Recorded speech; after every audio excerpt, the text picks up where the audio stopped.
இதே நேரத்தில் மற்றொரு செய்தி குறித்த அவதானத்தினை செலுத்தலாம். எம்பிக்கள் சகலருக்கும் வாகனங்கள் வழங்கப்படும் என்பதான செய்தி தினகரன் பத்திரிகையில் வெளியாகிறது. பாராளுமன்ற உறுப்பினர்கள் அனைவருக்கும் வாகனங்கள் வழங்கப்படும் என்றும் வாகனங்கள் வழங்கப்பட மாட்டாது என தேசிய மக்கள் சக்தி ஒருபோதும் கூறவில்லை என அமைச்சர் விஜித் ஹேரத் தெரிவித்திருக்கிறார். இருப்பினும் எதிர்காலத்தில் நாடாளுமன்ற உறுப்பினர்களுக்கான இறக்குமதி வரிச்சலுகை அனுமதிகள் வழங்கப்படாது என்றும் அவரால் கூறப்பட்டிருக்கிறது. ஆளும் கட்சியில் உள்ளவர்களுக்கு மட்டுமல்ல, அனைத்து பாராளுமன்ற உறுப்பினர்களுக்கும் வாகனங்கள் வழங்கப்படும். அனைத்து உறுப்பினர்களும் தங்கள் கடமைகளை செய்ய வாகனம் ஒன்று அவசியம்.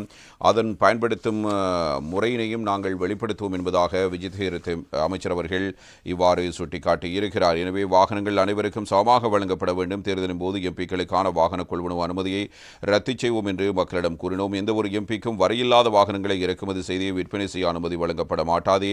பாராளுமன்ற உறுப்பினர்கள் வாகனத்தை பயன்படுத்துவதற்கு 2 மாற்று முறைகள் அறிமுகப்படுத்தப்படும். முதலாவது 5 ஆண்டுகளின் முடிவில் வாகனத்தை அரசாங்கத்திடம் ஒப்படைப்பது. இரண்டாவது தேய்மானம் மற்றும் ஊதியத்தின் அடிப்படையில் வாகனத்தின் மதிப்பை மதிப்பீடு செய்து உரிய தொகையை செலுத்தி வாகனத்தை சொந்தமாக்கிக் கொள்வது.